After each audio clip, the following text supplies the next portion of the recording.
Sa mga kabundok, kain po tayo mga kabundok. Past time tayo. Hindi pa nainit yung bahaw yung kanin ko. Sawat na lang sili. Itong isda. Ang sarap.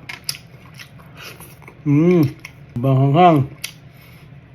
Bagay sa itong isda. Sarap talaga yung ito basta yung luto.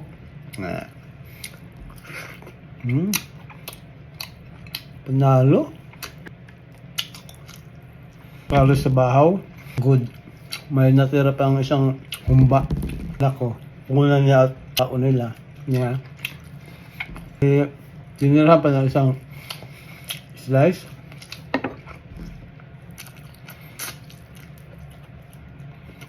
Luto ako ng ulam ng umaga. Wala nang oras pag gabi. Hindi na nga ako makakain. Kakape na lang sa isang pirasong tinapay. Yung sundo ko 640.